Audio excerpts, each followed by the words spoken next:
on, you guys? It's your boy Alex West Collects here, bringing you another figure review. And today we're taking a look at the McFarlane DC Multiverse Tim Drake Robin.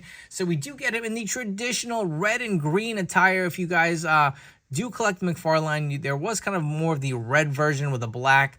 I almost pulled the trigger on that figure a few times, but this is the definitive version I wanted. I knew this would eventually come out. So here it is. I did pre-order this on Amazon. It did get delayed and pushed back, but finally shipped. Actually, I got the shipping notification yesterday. It was pretty quick and random. It was actually supposed to come at a later date. Shipped early. I also did have the Hush Superman on pre-order, which that one also did get delayed. So Amazon pre-orders have been all over the place, but you get a traditional McFarlane packaging here. You get the DC Multiverse logo, Robin, Tim Drake on the front. On the sides, you will have the nameplate, Robin, Tim Drake. On the back, you have this awesome image of Robin. You got the little Batman behind him. This looks pretty cool. It looks really menacing. Absolutely, really excited to have this in my collection. Let's crack him out of the box and see what he's all about. All right, so here we have our Tim Drake Robin out of the packaging, and just like every McFarlane figure for the most part, you get your trading card. You can see this image is pretty much the same image on the back of the box, except you can see a little more of the Batman here. It says Robin, Tim Drake, Robin Reborn.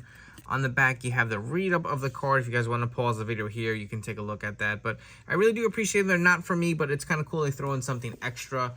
You also do get your traditional McFarlane DC Black display stand. I feel like as an adult collector, these are highly needed for your display so they don't topple over. But as far as the figure goes, he does come with some weapons. So he does come with the staff, which is a nice kind of silver painted color. Not too bright. It is more of kind of a matte finish. You can see the little sculpting on in between each here. That looks pretty cool. He also does come with a Batarang, a little added bonus. No interchangeable hands with this figure, so you do get these two kind of weapons. But moving on to the figure itself, these colors just pop so nicely. I really love the green and the red. Just looks so awesome. The head scan is okay. I mean, if you guys want to see the image on the trading card, they did an okay job. Not my favorite likeness to Robin here, but I do like how he's got the green mask on. It does kind of fit the character. I would say the skin tone looks to be really pale. That's kind of what's throwing me off. I would have liked a little more of a tan to it. And noticing even on the arms, you can see that part of it was painted. You can see the green blending through, so this was molded in the green plastic and they painted the skin tone. So I don't really like how that doesn't quite match up. It is a little bit of a different shade than the actual arm because I believe this top part is molded in the skin tone.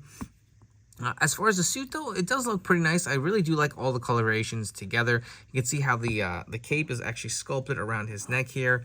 Obviously it is attached in the back. Got the nice little two-tone here with the black on the back and the yellow on the inside. I really do like that look of it. I will say mine has a little bit of scuffing on the, I just want to say the butterfly joint. You can see that there, a little bit of plastic from just moving them. That's kind of annoying. We'll say even my face scan, if you guys can see, the mouth is slightly mispainted. Kind of missing the paint here on the side of his lips.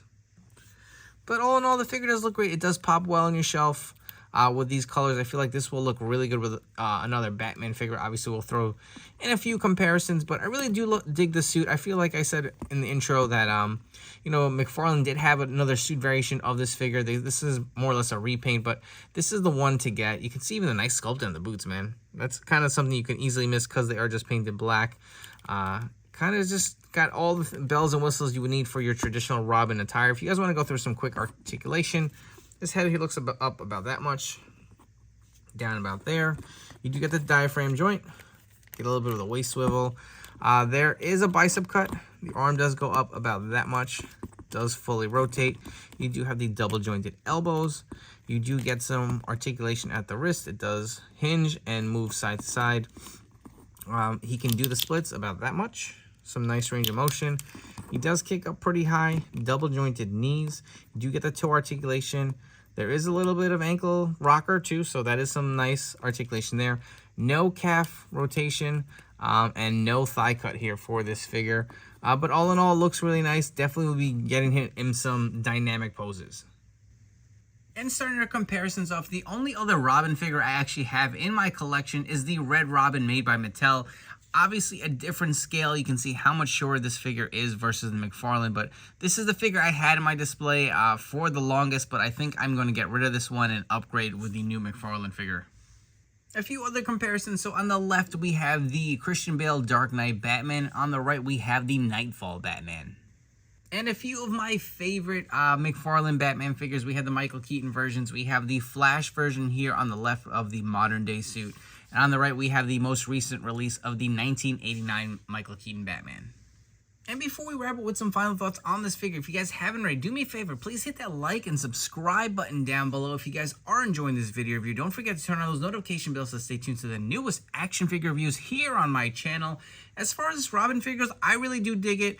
It's not perfect. There are some gripes I have as far as the skin tone here painted, and you can see kind of the black, the green seeping through. I wasn't crazy about the paint defect that kind of had around the mouth, and kind of a little bit of the shredding here on the plastic kind of wearing just by moving the arm in and out. But the figure really does pop. I really do like the look of it. This is probably going to be my definitive comic book Robin that I'm going to have on my display. I'm looking forward to McFarlane releasing the Batman animated series Robin. I have that on pre-order at Target. I also am looking forward greatly to the Batman and Robin wave with the Chris O'Donnell Robin. That is one I'm looking forward to as well. Hopefully we do get one from Batman Forever. That would be pretty sick. But again, for everything you want with your traditional Robin, this is a great figure. As you know, some of us have different preferences of who your favorite Robin is. Personally, I always like Dick Grayson. But, you know, Tim Drake was always a second favorite of mine. So I highly recommend this figure. I do think it looks great, minus a few minor flaws. It's not perfect, but I find myself buying more and more McFarlane figures. I did not jump on the bandwagon right away. I feel like they just were releasing so many like weird random Batman figures, and now we're finally getting a lot of the characters that we really want. So I think this is going to look great in my display. I recommend you add it to yours too if you are looking for a Robin figure. Anyways, I hope you guys have enjoyed this video review, and I'll catch you all on the next one.